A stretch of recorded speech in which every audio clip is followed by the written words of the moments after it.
Okay. Is it a delay or anything? Nah, I hear you quite clear. Oh, sounds good, cool. man. We appreciate you coming on with us. It's all good. All right, cool. We'll go ahead and get started then. Yo, Think This Podcast, episode 95. George, Ryan, Greg, back in the building. Yes, sir. We have a extremely special guest on the line today. I don't really know how to introduce. I don't really know how to introduce, a legend. God's favorite DJ. It's impossible to introduce somebody who's responsible for introducing Jay-Z and Biggie. That's true. But we have the great DJ Clark Kent on the line with us today. Peace and blessings. All right, man. We appreciate you coming on. It's one of those things where we started the podcast. We definitely, it's a sneaker podcast, and we definitely wanted to make sure we talk to people that we respected just in general professionally and what they did, for any area that they thrived in, you musically, and then sneakers and everything like that. If there's nobody who doesn't know DJ Clark Kent, they're definitely sleeping. Oh, hey. If they don't, they don't. If they do, it's all good. I'm just trying to do good things and keep it positive. That's what's up. So, we've actually talked to a few people last week. We actually this past Saturday we talked to the likes of Dion Point, creative director for Concepts and things like that. Man. Yeah, that's my guy. You said that the Concept Kennedy was one of the top 10 shoes of all time. Am I correct? Say that again. I said you did say that the Kennedys was one of the top 10 shoes of all time, correct? Or was it a New Balance? New Balance. New Balance of all time. Okay. Oh well, Kennedy's a top easily top 5. Oh, Kennedy's a top 5 sneaker of all time. Of all time? Of all time. I don't know about that. So, everybody has their thoughts. That's true. It's one of those things where we definitely get a story from every single person that we talk to. And, it's one of those things where it's like, at what point did you realize, either growing up or DJing parties, whatever it was, where you realized that sneakers meant a little bit more to you than everybody else around you? Well, I knew that when I was about 10. Because differently than most people that are in the sneaker game right now, it's not trophies to me. It's about being fresh. So I didn't chase shoes so I could say that I have it. I chased it so I could be fresh with it. And considering, we looked up to the older kids in my neighborhood, and we tried to figure out what made them so special to us. What made the older guys special to us was the fact that they was fresh. So we tried everything possible to be as fresh as them, so that we could somehow have the life that they were living. Little did we know, it wasn't much that they were doing, but that little piece of being fresh meant everything. So for you, was it more like when you first started really buying? I mean, because I know I watched your sneaker shopping. You said by the time you met Jay-Z and Biggs and all of them, you had already amassed $2,000 to $4,000 or 2,000 to 4,000 pairs of sneakers at that point in time. Yeah, for sure. So what was when you got in, when you first got in, were you rocking with the Air Force Ones? Were you more in the Adidas wave when you first got started? What I had the heaviest, all of my life was Air Force Ones, but I wore everything. You know what I'm saying? Before Air Force Ones, there was Pumas and Pro-Keds and Adidas and Bally's and Fila's and Alexis.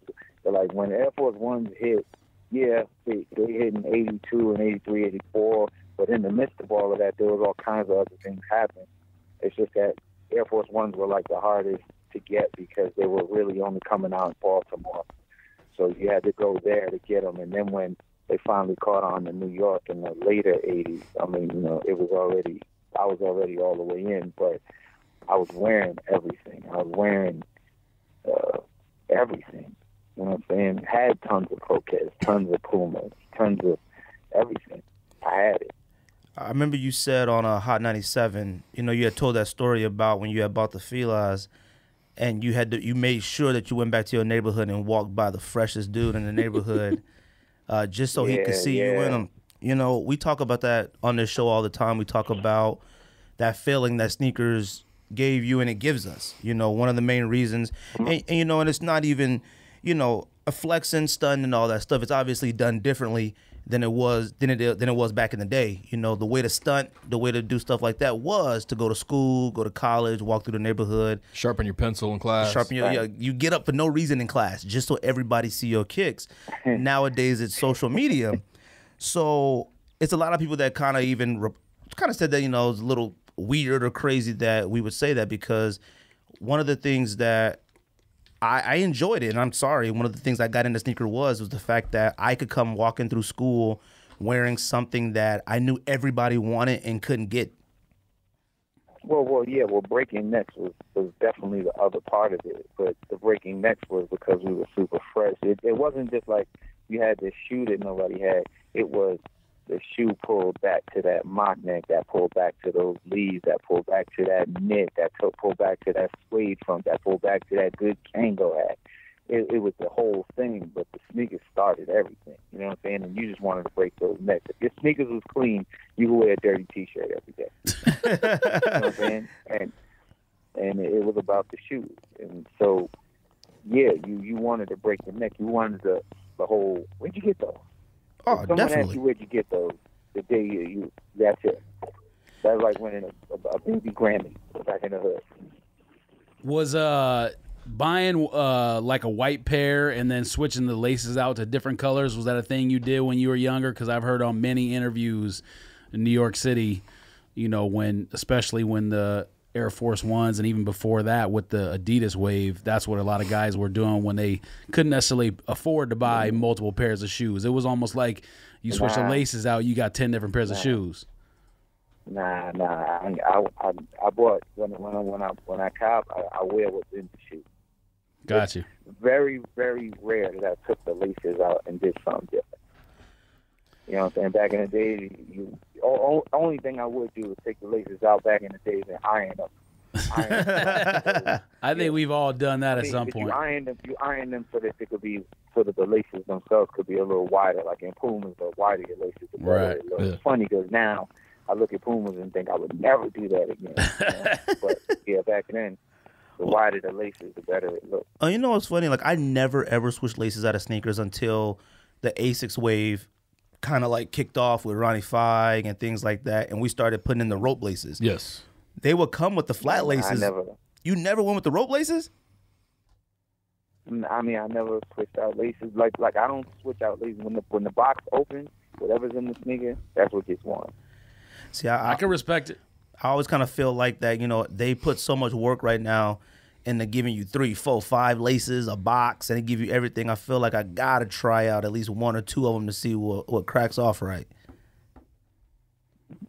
Look, if it works for you, then that's a blessing. Let's talk about nostalgia real quick. So, you know, one of the things, you know, obviously you being, I mean, a legend in hip hop and cultivating music and, you know, things like that. And we talk about nostalgia when it comes to sneakers, when it comes to music. You know, I just remember being, you know, growing up, you couldn't wait till the next album dropped on Tuesday. You buy your album, you look at the credits to see who produced what. You know, that was the thing you did. When it came to sneakers, you had your East Bay magazine, your Slam magazine. You couldn't wait to see what dropped or, you know, what it was. And, you know, I sort of relate, you know, back to like, you know, Jay-Z just, you know, last year dropping 444. And then you have this year, the Black Cement 3s coming out. It's almost like, do we still need these type of like reminders of nostalgia, even though like we're not really asking for it, but do we still need it? Like, I feel like we didn't really need a Jay-Z 444, but it's glad that it happened. And for us sneakerheads, we've all bought Cement 3s many, many times. Like, do we still need those again? With all due respect, do you think you didn't need Jay-Z 444? Oh, no. I didn't say I didn't need it. I said I just wasn't looking for it. The rap game needed it. That's one. And two, the reason why retros drop and the reason why they're so important is because they were really that special. So if you can still drop it and still do numbers with it. Like, you definitely needed one that keeps fueling the the sneaker brands. It keeps them making good money. You know what I'm saying? But right. But I mean, you You gotta do what you gotta do. So You just got to. So I completely agree with you on the OG stuff, on your Black Cement 3, your White Cement 3, True Blues, things of that nature. Like, one thing that we've talked about a great deal over the past couple months is Jordan Brand going back and commemorating, the finals wins with a special color, or now they've got the Jordan 1, the 6 trophies or whatever they're called. Like, do you think that sometimes they dig themselves a little deep, like with the Gatorade stuff, the Gatorade packs, like all that? Like, should it gear more towards back the original sneakers and the original stories, or do you like what they're doing with the kind of like stretching out storytelling? There were no stories back in the day. It was the shoe came out. It meant what it meant. Exactly. It did what it was supposed to do. Well, I mean, you know what I'm saying? So now you have to kind of tell stories. Well, you dig what I'm saying? Yeah. Well, I mean, that's because back then when we saw a Jordan, like, we had to wait to see Jordan wearing a Jordan or an ad or a commercial. Yeah, and that's the reason why you have to tell stories now, because you don't have the thing happening that's saying to you, oh, by the way, this guy is a super duper player. We want to be like him. Like, people don't want to be like the players, so they're not waiting for them to wear their stuff. But so now you have to tell stories. Like Michael Jordan was Michael Jordan. Right. Who didn't want to be or wear Michael Jordan's shoes back in the days? He wanted to be just like him. But now these kids can't relate to it the same way, so you have to have a story to tell to make somebody go buy something.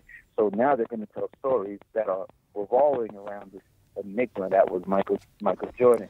Back in the days, we had Michael Jordan, so we wanted to wear what he was wearing. Now, you just got to keep stories going about him. You got to keep, like urban legends going about him. See, I almost kind of feel like today they said the White Cement 3s are going to re-release again, and it's going to have a special, graphic on it to commemorate the slam dunk contest in 1988. Still celebrating stuff like, that's 30 years ago. I don't know if, as sometimes, we talked about it many times, sometimes I think it feels like Jordan Brand is still celebrating Jordan himself way too long, instead of like really pushing Westbrook and Kawhi Leonard and things like that in order to entice a new audience. Do you feel like that could be problematic, or does it even matter? I don't feel like it could be problematic. What I think is, we don't believe in the players the same way that we did about Jordan. You know what I'm saying? Like, right. No, I would agree. He was everything. So everybody treated it like he was everything. You don't look at Westbrook and go, that's it. Game is over. He's it. It's funny because you got LeBron, but if LeBron doesn't outdo Jordan, you're not looking at his shoes like, I need those more than anything, because you're not thinking, I want to be like LeBron. No, I would completely agree with that. Yeah, no, I would completely agree with that. Like, Michael Jordan was a superhero, and wanting his shoes was aspirational because he was a superhero. It wasn't because it was fresh, but it was Mike first. Right. But that today, that's for us. Like, when we talk about Jordan, we have that aspiration of Jordan himself because we saw it. We were there. We grew up in it. It's like, I feel like when you continue to tell these same stories, that it's mainly for us. It's mainly for us sneakerheads or sneaker connoisseurs who are like 30 and up. My son and everybody else 18 and under, they are focused. They're more focused on the celebrity. We talk about that too. Athletes have just faded away. Yeah. As far as what we paid attention to what they wore, it's about celebrity now. It's about seeing who rocked what and things like that. There are people out there who believe, more in what Travis Scott is wearing than what LeBron is wearing. Right, because they're looking to other heroes. Mm-hmm. They're not looking to dudes who are really like changing the trajectory of the way things look. Like Michael Jordan changed the trajectory of the game. They're putting the bar is so much lower for what people idolize right now. So let me ask you this: in the wave of celebrities, like obviously we know about like Run DMC and Adidas and what that created for, you know, the sneaker culture and for celebrities being kind of more involved in that. But would you say that Pharrell in the early 2000s was probably one of the biggest to transition from music into fashion and have the biggest impact in that time and pave the way for guys like Kanye and Travis Scott and all these guys that now are doing what they're doing? Like, do you, how much of that do you think Pharrell is responsible for? Pharrell. Yes. Let's take a second. You look at Pharrell, but it's almost like you forgot that there were S. Carter. Yeah. There was a Jay-Z first. There was a 50 Cent first with Reebok. There were other artists who had sneakers that did well. There were other artists who had brands that did well. There were other artists before that set the blueprint for people to learn how to do it properly. So I wouldn't put Pharrell before I would put Jay-Z. Jay-Z as Doc Carter. You know what I'm saying? Yeah, S. Carter. See, I mean, I know S. Carters and G Units and stuff like that. See, we're on the West Coast, and everybody wanted a pair of them and things like that just because of, you know, they were Jay-Z and stuff like that. But I felt like that was more of a East Coast type style of shoe. Like, it was very similar. I mean, it definitely had that Gucci, you know, with the Gucci look, and it even had like that sort of weight and even almost a little bit of shape of like an Air Force One a little bit. So I don't feel like the West Coast ever really rode that wave too much. But I'm not talking about a wave. I'm talking about the question that you asked. Well, you did what I'm saying. You asked me about Pharrell, and I'm thinking before you could even think of a Pharrell, S. Carter made the impact quicker, faster, sooner. I mean, beforehand. You know what I'm saying? If it was no S. Carter saying, I can have my own shoe, Pharrell, would he have thought about it? Would Kanye have thought about it? Yeah, probably not. Guys have thought, yeah, sneakers. I need to do sneakers. What happened to Quick Strike with Complex? So what? With Quick Strike, the show Quick Strike?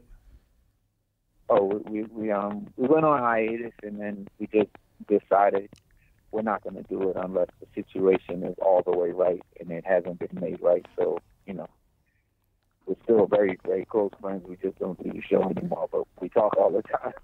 We talk sneakers all the time. Oh, okay. So it was more of a situation. So it wasn't. Oh, I thought maybe you guys just got too busy and didn't want to do it anymore because it was. Nah.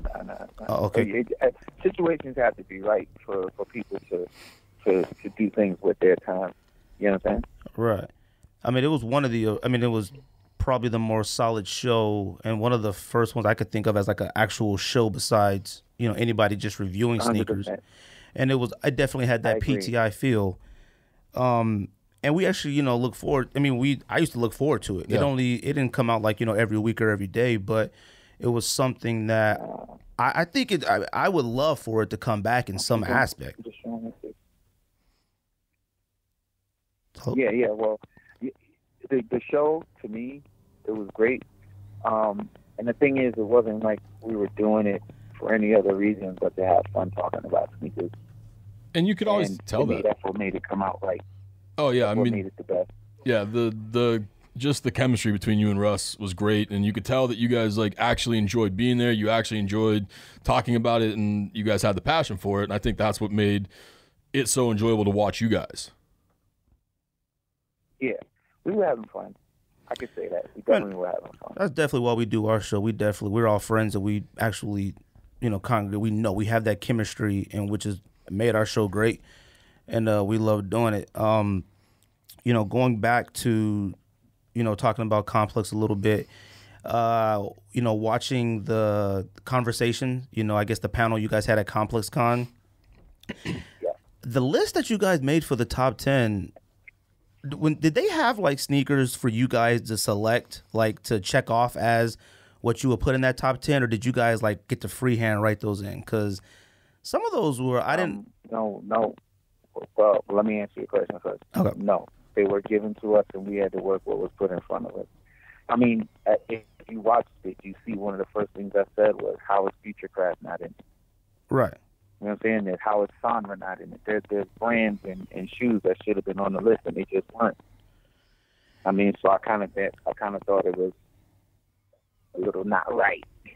Oh no! I mean, honestly, I thought the list was. There was nothing on the list that I thought was locks except Prestos, the off-white ones, and then Cause.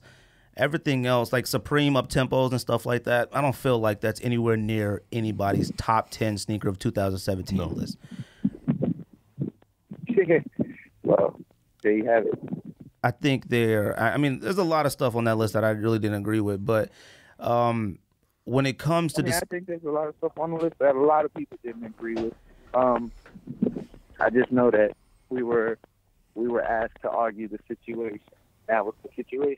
So we went for it, tried to do the best we could with what was given to us, but, you know, I can't. I was doing what we were supposed to do. I'll put it like that. Well, we definitely did watch your sneaker shopping at Complex, and I will say that your episode is the one that I'm most jealous of, you getting every single shoe there for retail. It might have been the greatest sneaker shopping with Complex ever in the history of the show. Well, think about this. Anybody who was at Complex got all of their shoes for retail. Yeah. That was the best part about Complex Con. All the shoes were for retail. That's true. That's true. So what was that? I mean, like, because we didn't go this year. We didn't go this past year in 2017. We're all planning to go for Complex Con in 2018. So is it worth making the trip? Like, I guess as a normal consumer, would you say that it would be worth it for us to make the trip? Yeah, because you get to shop. That's true. I will say it's chaotic, but you know, you get to shop. Were you there at all during the chaos? You know, I know you got early access and stuff like that. I mean, having early access, I wouldn't even, you know, think I'd be bothered with that. I heard it was just out of control there. I mean, what's out of control? Every weekend somebody has a sneaker release and it's out of control, I guess. You know what I'm saying? There's so many ways to look at it. That's very true. Well, seeing people trying to push over an actual booth inside of a building is a little bit more out of control than I would expect. The thing is, I don't think they were trying to. I think it's just what happened. You know what I'm saying? Because it was so much and so many people at that booth, that undefeated booth. That's what you're talking about? Yeah. Yeah, it was a lot. It was a lot. You know, it was a lot of people. So something that would have seemed easy just became a little crazy. That's true. Yeah, I mean, it definitely looked like it was incredibly crazy from the videos. One thing that I wanted to talk to you about, because obviously when you hear DJ Clark Kent and when you associate that with sneakers, the first thing that comes to mind, I think for almost everybody, is the Volt Green, the 3M, and the elephant print. Volt yellow. Volt yellow, the 3M, neon yellow. and the elephant print. So can you kind of walk us through like where the 112 inspiration came from and why it's been such a, like, I mean, it's an iconic colorway now. It's been done on shoes from, you know, the Air Max 1 through the Zoom Revis, LeBrons. I mean, you name it, it's been on it. Like, can you kind of walk us through like that process, where it came from and why you think it's been so iconic and why you think it's been so timeless? Let me think. Trying to think this away to say it properly, so that it kind of makes sense. That shoe was made because of Bobito. Okay. Bobito had this shoe, right? He had a shoe, and And I was like, I want to shoe too. When I had my first meeting with Nike about consulting, and I was like, this is what I want to do. And they were like, yeah, okay, we hear you, no. So then they sat me in front of a computer with Mark Dolce, and I just started telling them what I wanted to see. Mm-hmm. And then once they put it together, I was like, yeah, I want one pair. And they were like, what? I was like, yeah, one pair. I want one pair so I can stun off Bobito. That's what being friends is about. You just want to stun on your friend. Of course. Right? And then they were like, yeah, but what does that mean? I was like, nah, I gotta stun on Bobito. So we sat down, and then they challenged me. They said, yeah, we like what you did. Can you do it on the Air Max 1? And then I was like, yeah, and I just did it. And then they were like, we got one more challenge for you. Wait, hold on for a second. Okay. Yeah. They said, can you do it on the Air Trainer 1? And I'm just like, well, what is all of this challenge, and can I do this and can I do that? And then when I finally asked the question, they said, we could put this out if you can do all three. We could call it a one-stack. And a one-stack meaning Trainer 1, Air Max 1, and Air Force 1. Uh-huh. They had done a pack like that before, and they were like, if you can do it, we can make a card to put it out as a one-stack. In my mind, I was going, I don't want it to come out. Yeah. I just wanted so I could stun on Bobby. That was it. That's it. I just wanted to stun on Bobby. And then they started asking people around. So they asked the product line manager, they asked the manager of product line managers, they asked the leader of sportswear, and everybody liked it. So then all of a sudden, I had this shoe coming out. Now the ideas were, I wanted a shoe that had the stuff on it that you really just couldn't get on Air Force One. Nobody had 3M on Air Force One. Yeah. Nobody had Elephant on Air Force One. Nobody had Neon on an Air Force One. And it was very rare that you saw a Nubuck on an Air Force One. So after I put it together, like that was the thought. And then I put it on the other shoes. If you really pay attention, all three of the elephant prints are different. Oh, really? It's just because I didn't want it to just look like it was the same going on each shoe. So one is black on black elephant print, the other one is gray on black, and the other one is black on gray. Okay. I actually never noticed that. Yeah. Now, nobody really notices it until you take a good look and you go, wait a minute, they're all different, but it's at the same time they're all the same because they're all women's shoe colorway. Okay. So, I had a question too about something I seen you tweet out, and we had Rich Mays on from Soul Collector, and I had asked him about is New York, does he still consider New York like the bar for being fly? And I seen where Chance the Rapper, and we all love Chance the Rapper, we do, and he said that he brought back Champion and Supreme, and from your tweet, it kind of looked like you felt a kind of way about it. I didn't feel a way about it. I just extended my thought. I mean, you know what I'm saying? I just thought it was kind of reckless for Complex to tweet a story like that, considering it ain't true. Right, that's true. There hasn't been a year, there hasn't been a week, there hasn't been a month, there hasn't been a day that you can't find Champion Superhoods in the hood. Yeah, I think. So, as far as I'm concerned, what did he bring back and where did he bring it back from? Because you have to be gone when you bring back something. I think that's just a prime example of somebody, young, just not being aware. I mean, Champion is in every hood. Second of all, at what precise moment did Supreme ever fall off? Well, not just Supreme's been relevant since, it's been 22 years now? No, since Supreme. Supreme. They've been relevant since Supreme. So what I'm asking is, where did he bring it back from? Yeah, I don't understand how you could bring something back that everyone's still riding. In my thing, I was like, yeah, okay, Supreme, you didn't bring that back from nowhere, ain't going nowhere. But Champion? What are you talking about? Yeah. Champions were hot before you were born. That's true. And I guess the bigger question for me would be, did you really say that? I thought it was a joke when I seen it. Well, I still think it has to be a joke. But, you know. I mean, the one thing that I would say is his audience is different than your audience is, and you know, there's obviously a disconnect in the age groups. You know, that the people that are his prime audience probably want to hear him say stuff like that. With all due respect, there's a disconnect in the brain cells if you would say something like absolutely. that without even thinking. Going back to sneakers, you know, one thing we always touch on around here is exclusivity when it comes to sneakers. And, you know, you're definitely somebody follow on Instagram just throughout the years about sneakers, and you've had one-of-ones and sneakers that, like, I've still never seen before other than, you know, on you. How do you feel a certain type? For a moment, I did feel a certain type of way about, you know, when they reintroduced those. So like the Kennedy. So one of the Kennedy was one of those shoes that like we chased forever up here, and we didn't want to pay $1,000 for a brand new pair, and we didn't want to pay $500 for a beat up pair. But when they dropped them again, you know, for a moment, it kind of felt like it took away how special the shoe was from that era when it dropped originally. And that means that honestly means that it wasn't that special to you.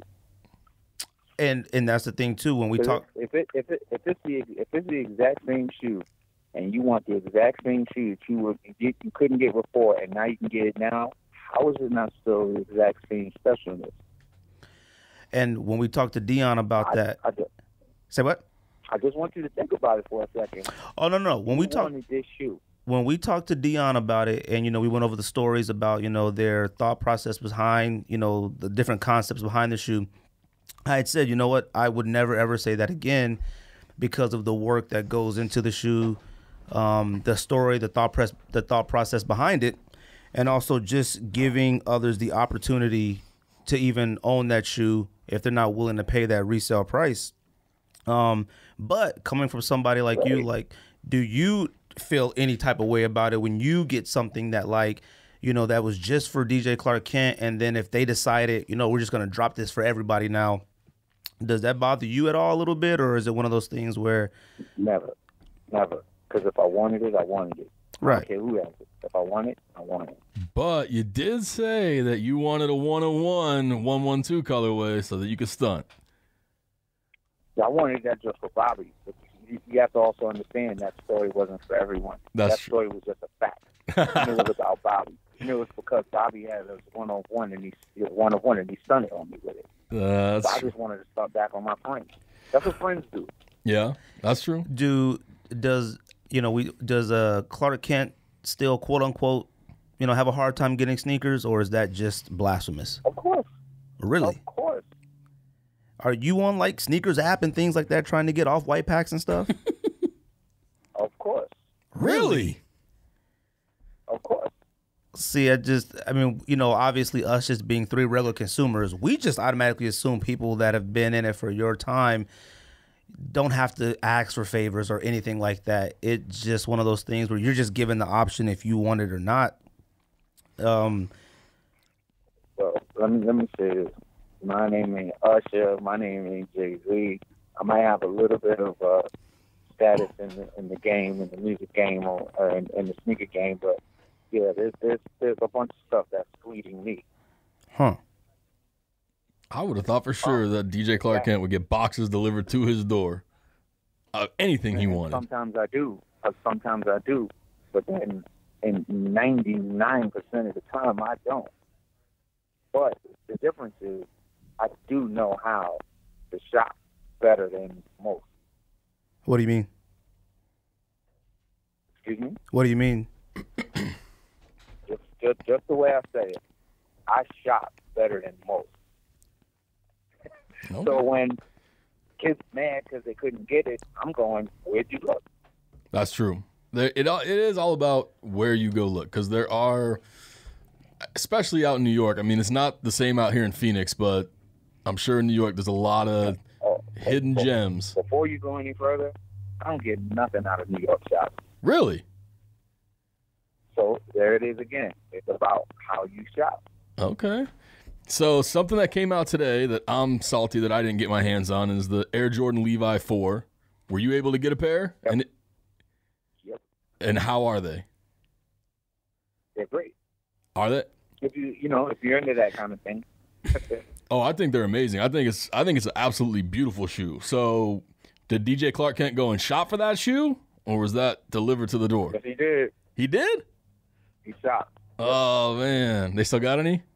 Excuse me? I said they still got any left. Funny. Not where I got. So the original 112 pack came out in 2008, if I'm not mistaken, correct? Yeah, something like that. Either 2008, and then the Black Friday was the same year.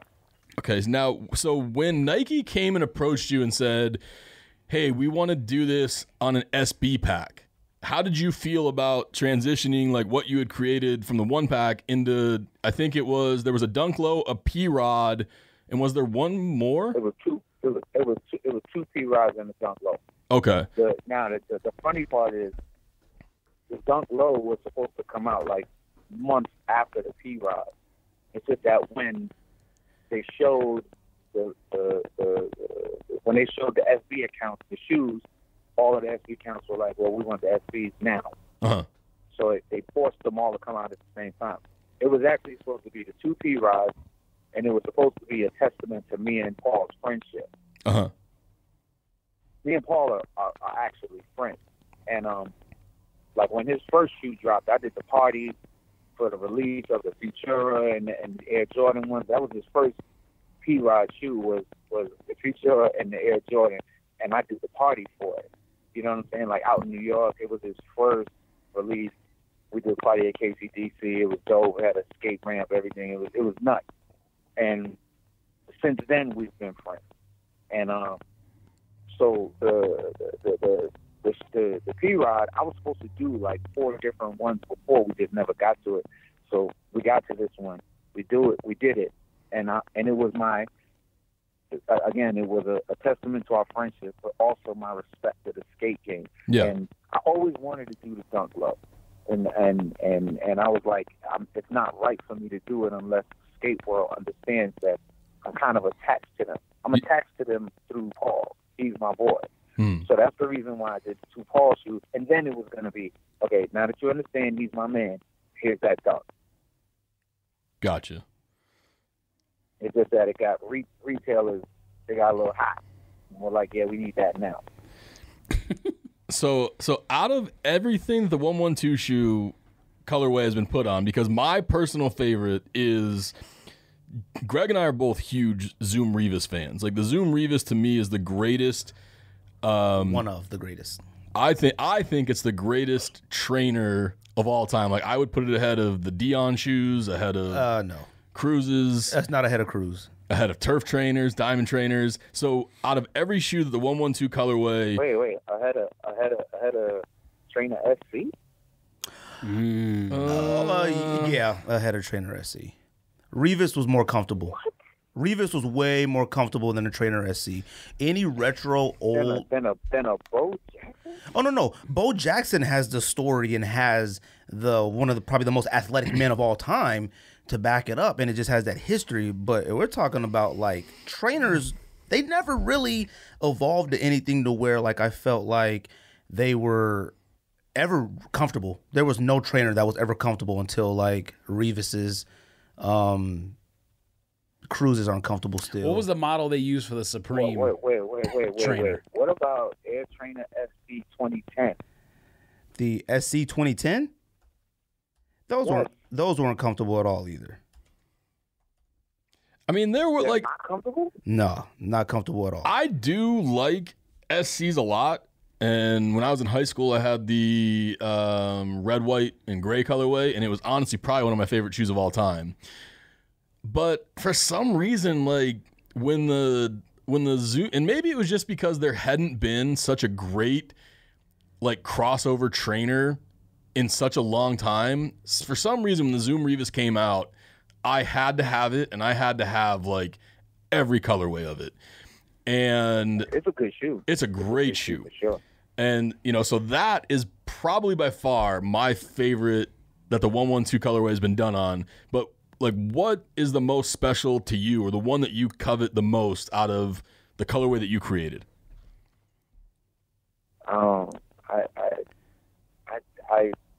I would have to say all of them, because it's an honor to be able to actually make a shoe. Yeah. I don't know if I can put one above anything else. I mean, but you know, like I've done a lot. You know what I'm saying? Mm-hmm. It's a lot of 112. It's not just like I did a trainer SC 2010. You know what I'm saying? Yeah. I did a total max. You know what I'm saying? I did a hyper dunk. I did a 25. I did a lot. Mm-hmm. You know what I'm saying? I did a LeBron 7, 8, and 9. You know what I mean? I did a lot of 112. So it's kind of hard to be like, oh, this is the one. Oh no, that's the one. When you, I just think it's a really good colorway. Now, out of all the 112s, is the LeBron 8, is that the one that there were the fewest made of? The fewest made of was the Trainer SC, the Trainer SC 2010, and the Total Max that went with it. Okay. There was only 10 pairs of each. Oh, really? And how many? I did those just to see what they look like. And out of those 10 pairs, how many are stashed away in the closet of DJ Clark Kent? One each. Really? Wow. I'll figure you at least have 2 or 3. I got a very tight crew, and when I make shoes, they get right. I gotta make sure my crew is right. talking about LeBron's, the LeBron 15, I think it definitely has made a comeback to where it's something that was created to where it's easy to wear on the. You could probably wear it, on the streets, and you could still hoop in it. How you feel about LeBron 15s? Say that how I feel about the 15. Yeah, you loving the 15s? Yeah, it's a good shoe. I'm not mad at it. I think it's definitely a conversation piece. Like, and then when you put it on, it's like super duper comfortable, and it's a basketball shoe. Yes. And and it actually can look cool wearing it out in the street. See, that's the hard part about basketball. Trying to make a shoe that actually, when you walk off the court, still looks good. See, and that's something that we talk about all the time, because I feel like you used to be able to wear that stuff, like when you had the Kobe 4s and the LeBron. I think the last LeBron shoe, I think we would all agree, the last LeBron shoe that was suitable for wearing off the court, like in fashion, was the LeBron 9, which is probably why you stopped messing with the 112 colorway on LeBron's after the 9. That's exactly the reason. And but I feel like the 15, the gap from the 9 to the 15, this is the first one that I've looked at and been like, wow, I could see how you could incorporate that into today's fashion. Yeah, it's definitely right now. Yes. So I definitely think, and then you see guys like Ronnie Feig doing the collaboration with it. And it almost, it was, yeah, that's not what Greg and George think, but I think. No, the 15 is a great collab. The one with the strap that wraps around it is awful. I love that shoe. No, it's awful. All right, you have to be at least 6'6". I think Ronnie did a good job with the storytelling and everything that went into that set. Oh, the storytelling and the little documentary or whatever you want to call it. I mean, come on, the floral design. Oh, those are beautiful. Those are kind of hard. No, them joints are fire. The 15s are fire. The ones with the strap, that removable strap, I'm not into those at all. They're borderline boots. I mean, they are way too high. It's only because Greg's 4'6". You're right. I'm too short to wear shoes like that. Them joints will go up to my kneecaps.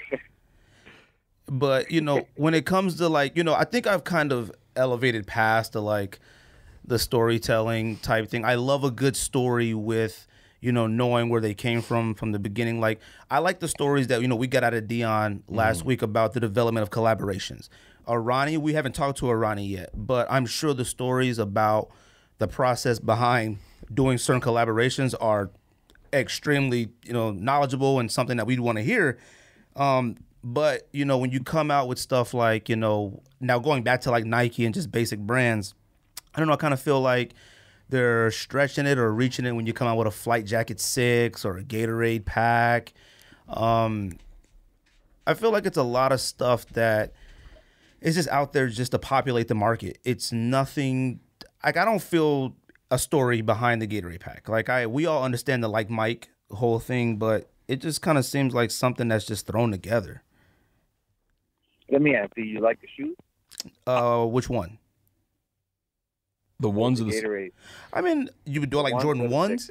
Oh, I love Jordan 1s, and I bought the green 6s. The green 6s were great materials. They look good. I feel like the ones, you know, a Jordan 1 is one of those shoes that have just been, I mean, they've been out so many times. We've talked about it before. I feel like a Jordan 1 Black Red, Royal, Shadow, all those OG, Chicago's, Black Toes, those should just be readily available for people to buy now. They should be just as accessible as an all-white Air Force One by now. But then are you going to be like, I hate them because they're everywhere? Well, Greg not us. No, I wouldn't. Not us. Oh, because okay. we respect them. Okay. Like you have to. There's certain things that are. But at some point, you guys felt the ways about those Kennedys coming back. I did feel. No. I was excited about it. I bought 3 pairs of them. I was excited about it. It was just one of those things where it was like, dang, like he was saying once he got it home and put it in the closet, and the hunt is over. The hunt was over. It just, I felt a little different, but I still bought 3 pairs of them. It's my favorite shoe of all time. Wow. But when I know. What? That's a statement. It is a statement. The Kennedy is definitely hands down the greatest New Balance of all time, and it's definitely a top 3, top 5 sneaker of all time to me. Okay. Now, when I talk going back to the whole thing with like the Jordan 1s and stuff like that, there's a certain point in time where, like, I'm sure you would agree, all white Air Force 1s, they're legendary. They're already at legendary status. A Jordan 1, I feel like, is at that legendary status already, to where there still shouldn't be people out there who haven't gotten their hands on a retro 1, black and red, Chicago. It just shouldn't be. And I know people personally who still strike out trying to get Royals, trying to get black and reds. It's reached a status to where every single person should be able to get a pair. Well, there were so many pairs, every single person should have been able to get a pair, but you're contending with resellers. So while you're contending with resellers, that shoe that was practically twice as GR as any other shoe, you got to deal with them resellers. Always have to deal with resellers. But resellers is the one. But listen to what I'm saying. So you saying you want a shoe to be as readily available as a white on white. Those shoes were readily available as white on white. It's just that some resellers bought all of them. No, I would agree. Yeah. I don't know, man. I mean, I know they're out there. I think I've. No, what he's saying is like. I think I'm trying to say to you is they were GR. Yes. Oh, of course, yeah. You know what I'm saying? They were available, but the thing is, people are making them way more like important than a GR. So once you make it more important than a GR, and then everybody goes and buys it out like that, you think they didn't do right by it. When they actually did do right by it, it's just that you think they're more than $160 shoes. Yes. So because you think that, the reseller is going, we're going to take advantage of that. Exactly. No one's looking at white on whites like that. If they looked at white on whites like that, they'd do the same thing. Rockefeller Air Force Ones. I'm sure you have quite a few pair of those. If not, I mean, you might have had the originals. Oh, yes, I did. I had all 3 different versions. So that whole, the Don C, the Travis Scotts, all those that just recently came out. Yours. I mean, there are a bunch that kind of, I don't want to say introduced, but it gave the younger generation who may not have been so up on Air Force Ones the opportunity to get something from, a unique perspective. Don C putting the Air Force One and the Air Force Two into one, the premium materials, the switching of the swooshes. The 2, the 1, and the 3. Yeah. Sorry, the 1 and 3. So, right. do you feel like Air Force Ones are ready to make a stronger comeback, or had they just never left in general? They never left. That's that. They never left. So people associate Air Force One still strictly, at least from our perspective, we don't know. That's why we like to talk to people and find out, like with the East Coast. You know, it's like foamposites. You know, it's always been associated with the East Coast, and the West Coast. You know, we kind of rode it a little bit, but we never fully embraced, you know, that particular style and model. I think our Air Force One on the West Coast is a Vans Era. slip on, or a Vans era. Like that's not a Cortez. Not a Chuck Taylor. Probably Chuck Taylor. Chuck Taylor's as well. Yeah. I wouldn't say a Cortez though. Cortez was when Cortez was first. I would say Chuck Taylor. Yeah, it was definitely Chuck Taylor. Cortez was so introduced in the. I wouldn't say it was introduced into it, but gang culture in California had took over it so much that it was considered. You know, you were part of a specific crowd if you wore Cortezes. Yeah. I wore Cortezes, you know, anyways. And in California, all the Mexicans, you know, wore the Cortezes. So it was rare to see, you know, black people or white people rocking them. Mm-hmm. Nowadays, everybody rocks them. And it's just more of a fashion, you know, thing now. In your perspective, what happened to Air Force Ones? Nothing. They might have got a little too oversaturated at one point, and then they pulled back on them. And pure Air Force One guys got to feel their thing happening again. Like, okay, they pulled back on them. It's more special to us. They were already special. It's just that they went too far. So you go too far, that means you got to pull back on it. Now we feel a little better about it. Now, do you think that the same thing is happening with Jordan Brand right now that you're explaining to us happened with the Air Force Ones? Do you think it's so oversaturated that now is the right time to pull back, to make it a little more limited, to make it a little more special and cool again? Let's think about something, right? Okay. Jordan come out with a sneaker. If there isn't enough pairs, the sneaker community's up in an uproar. Oh, absolutely. That's messed up. They only made this many pairs. What about the guy who wants to shoot? Right? Yeah. Jordan says, okay, we're going to listen to you guys. We're going to make an abundance of shoes. And then you complain again. You complain that it's saturated the market. Way too much. Now, see. When will you ever be, when will you ever be happy? And see. You know what I'm saying? I got to look at it and I think to myself, you complain when there ain't none, and then you complain again when there are some. It sounds crazy because it's like you can't make the consumer happy. But if you're a really true sneaker guy, you should just be happy. You should be happy. Oh my God! I walked in the store. I got some bread. Oh no! You know what I'm saying? Like, they were everywhere. Yeah, no. You should be happy, but think about this. The quality is terrible. What do? They go and get premium leather. They put it on the sneaker. Raise the price. Still. Oh, it's not like the original. Mm-hmm. Oh no, you're right. It's not. It's actually better leather than the original. But most kids who are complaining never saw an original. That's true. So or how do you expect them to win? You understand what I'm saying? Like, when will the consumer ever be happy? When they sit down and make a shoe themselves and pick the leather they want themselves? You know what I'm saying? It's like, what you gonna do? Oh no, they'll never be happy. No. I mean, and that's just, you know, see, it's hard to look at it from, you know, we take, if you will, we take a lot of L's, you know, on the stuff that we do want. Yes. And I go into it expecting to take a L. I went into the sneakers app to try to get the Off-White pack. I had no even thought that I would actually get one, and didn't get one at all. Yeah, hold on. Let me tell you something about life. If you think the negative will be for you. That's true. If you don't think and move in a positive fashion, what do you think is going to happen to you if you think the L's are going to happen all the time? You're just going to get the L. That's true. Oh no, I think in a positive. I think in a positive action about like everything else in my life. When it comes to sneakers, I have zero expectations on getting them. Well, then you're kind of expecting to lose, and if you're expecting to lose, you will.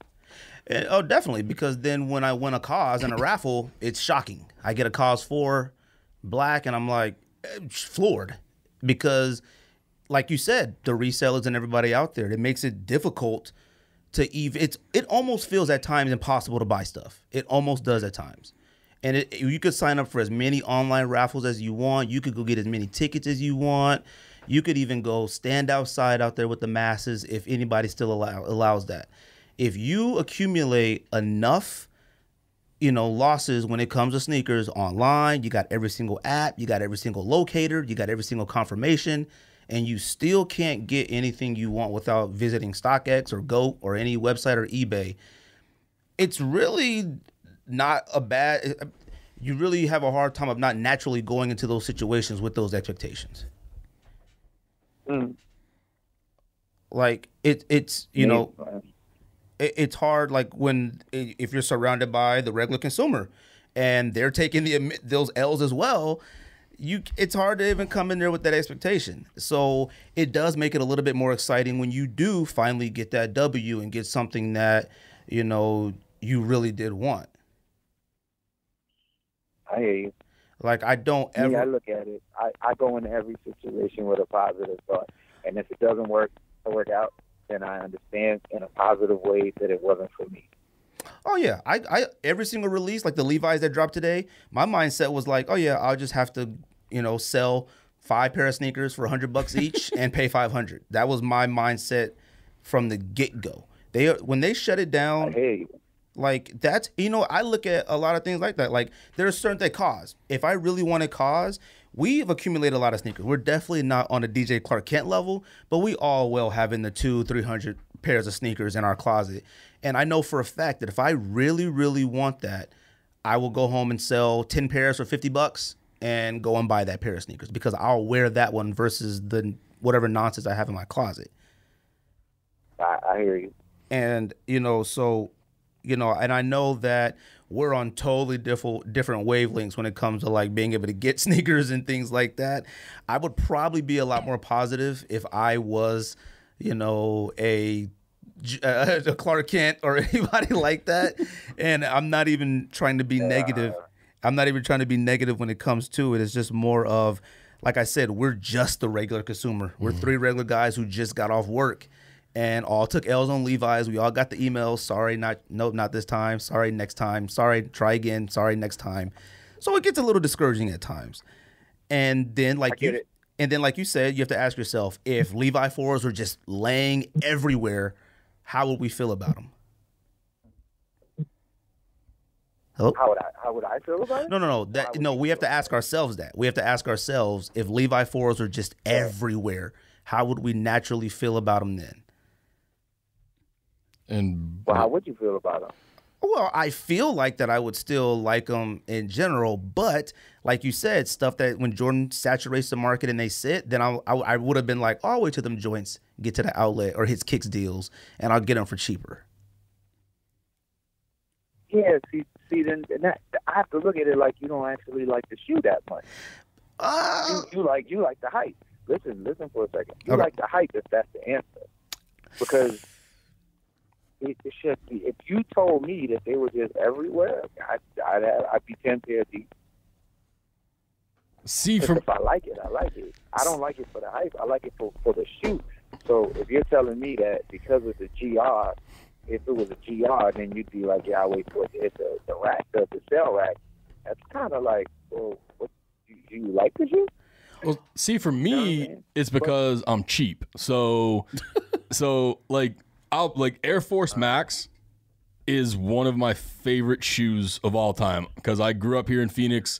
I'm a huge Charles Barkley fan. I grew up in that era, like Kevin Johnson, Dan Marley, all those guys. But when it came out a couple weeks ago, I couldn't pull the trigger on the 140. So I ended up getting it on the Nike discount site on Swoosh. But it's like, it is a shoe that I love.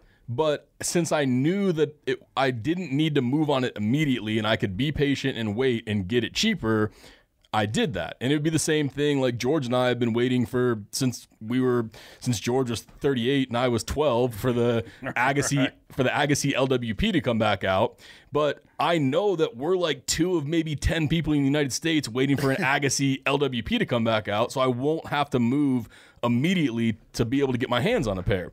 So I think that's kind of what Greg's saying, is that, there's things that you want, but when it comes out and it sits, then you put maybe something a little more limited ahead of it. Like, I'm going to get this today because this is going to be gone tomorrow, to where this will be around next month and it might be 30% off or 40% off, and I could get my hands on it then, even though it's something I really love. Okay.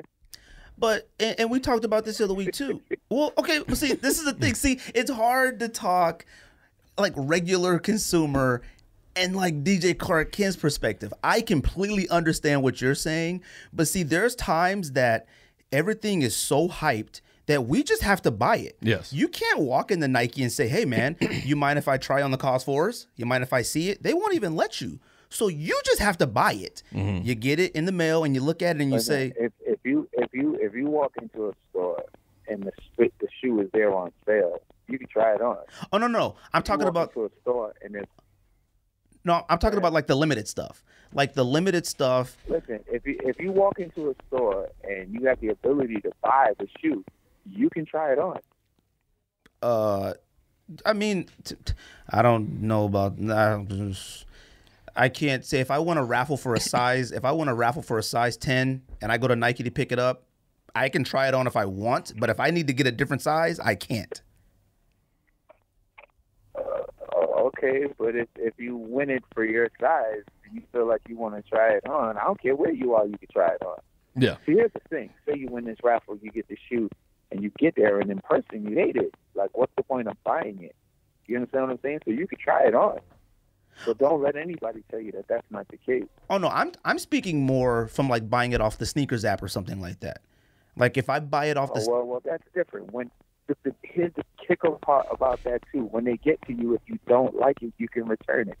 Yeah, of course. Oh, yeah. See, the difference is most of you guys won't return it. You'll hold it for date.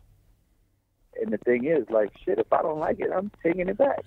Oh, no, we take that joint back we'll take it back to the Nike outlet in a second. Nah, if you got a pair of cars in the mail and they came to you and you didn't like them, you're not taking them back. I mean, you just can't. Oh, yeah, you can't take those back. Like, that's a little... No, I'm just saying, like, let's be honest. It's just simple. If they don't work for you, take them back. But you're not doing that. Oh, no, because... You're playing the game. Oh, yeah, I mean, yeah, because I'm regular. Like, I have to play the game. I have to... Whoa. I have to keep a Cos 4. Actually, you don't have to play the game. You choose to play the game. See, there's a big difference. Most people are saying things that aren't actually true. I gotta do. No, you don't. You don't have to do anything but what you want to do. Okay. And you don't have to be regular either. You could be special. Okay, thank you, Ryan. Now, I don't have to play the game. I don't. But in order for I choose to play the game because I know down the road it's going to... Wait, hold on. You don't have to go no further. You can just say, I choose. Because that's the truth. You don't have to explain your way out. I'm not asking you to explain it. But you do have to be honest about it. You choose to play the game. Oh, I'm 100% honest about it. I choose to play the game because I know down the road something... Okay, that's it. Wait. You see, you're going to explain yourself out. With me, you don't have to explain yourself out. You just have to make the statement. The statement is you choose to play the game. Okay, cool. Next question. You don't have to explain nothing to me. You understand what I'm saying? But, owning your truth is owning your truth. Oh, yeah. Me, personally, I don't play the game. But I understand you choose to play the game. I have to play the game. No, you don't have to play the game. You don't have to. With all due respect, you don't have to. You could take Cos 4 back to Nike Scottsdale if you wanted to. Hold on. The only thing you have to do is die. Is what? And you have to pay taxes. You can get away with not too. But you have to die. That's true. You do have to die. You choose to play the game, bro. You choose to play the game. I don't subscribe, but that's what that is. If at any point, so I mean, okay, I choose to play the game. I know you do. I know. And I have to go. I do, because that's just how the game has shifted, you know. Now, I don't have to. Yeah, I'm not explaining it, because you know what? I love my stuff to still feel special. I do. I like when I buy something and to break necks. Like, to me, breaking necks has never played out. Like, it just never played out. I like to have a car. It never will, and it never does. But breaking necks has almost played out. When every single person the ability to buy, the resellers, the apps, every single thing, and when it's impossible to almost get certain things, you can only break necks with certain things. Like you said, flex on our friends all the time. Huh? If you can't flex on your friends, I don't know who you can't flex on.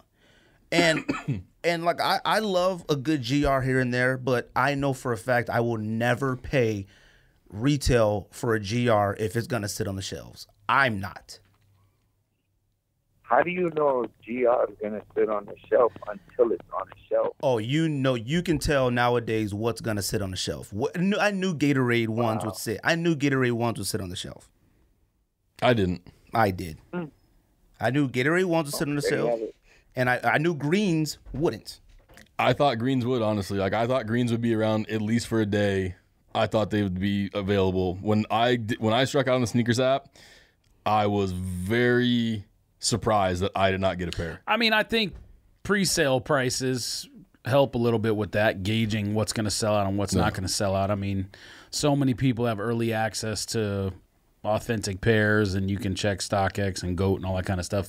There are more resources these days than there were, of course, even 5 years ago, let alone 10, 20 years ago. So, you know, it's a little easier to tell what's going to sell out and what's not going to sell out. But, of course, everyone's guessing. I mean, you saw what the, you know, prices of the green Gatorades a couple weeks before they came out were $600, and then next thing you know they were $300. Well, so I'm praying that Levi's follow that trend, because I need to get my hands on a pair.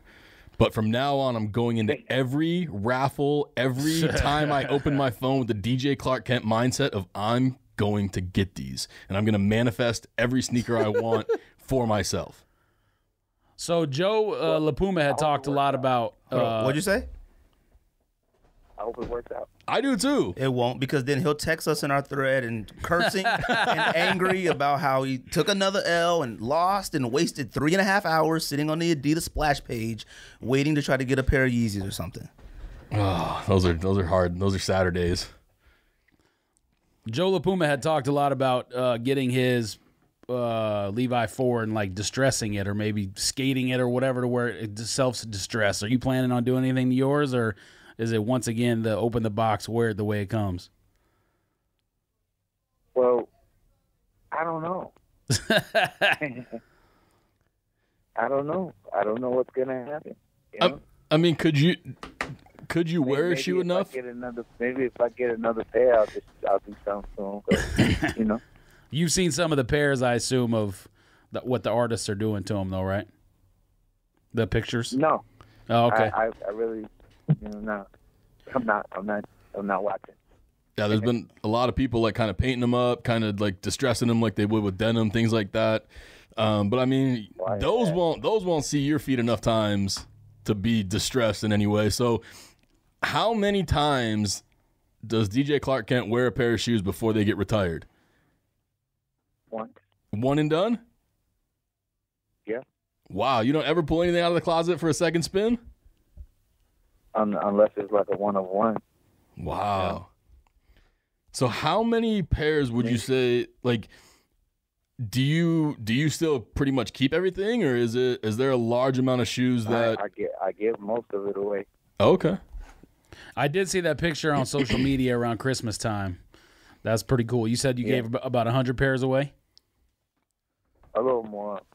I didn't really realize what it was. It was probably more like 130. That's dope. You pick them out personally, or? No, I just picked the stacks out and was like, they can go. Okay.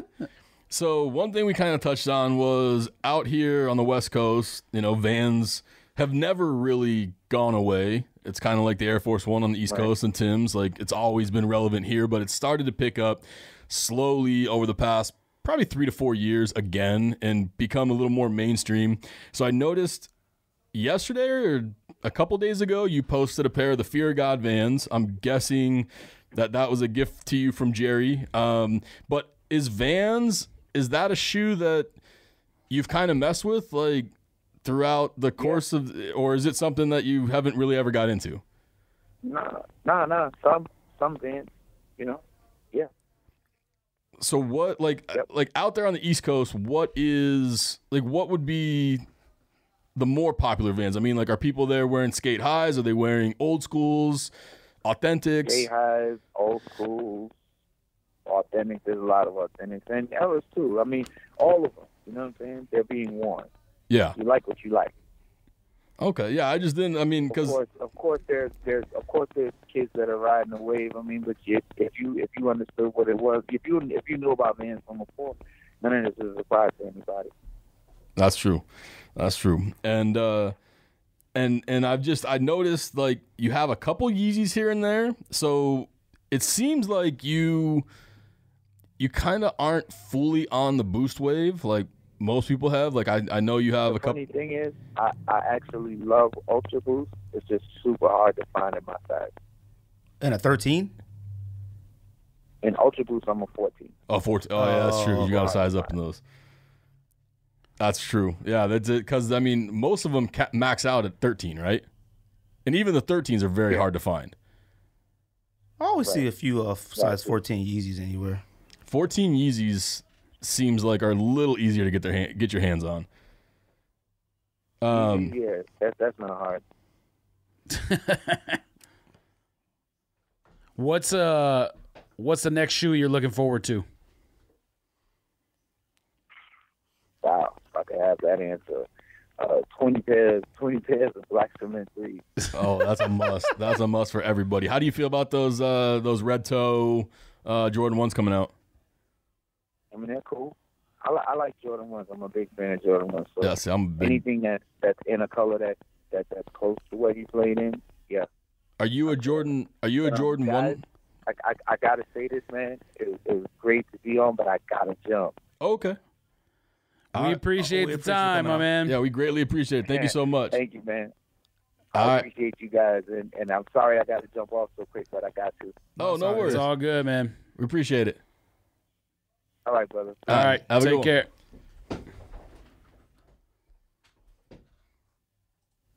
That's a sneak diss.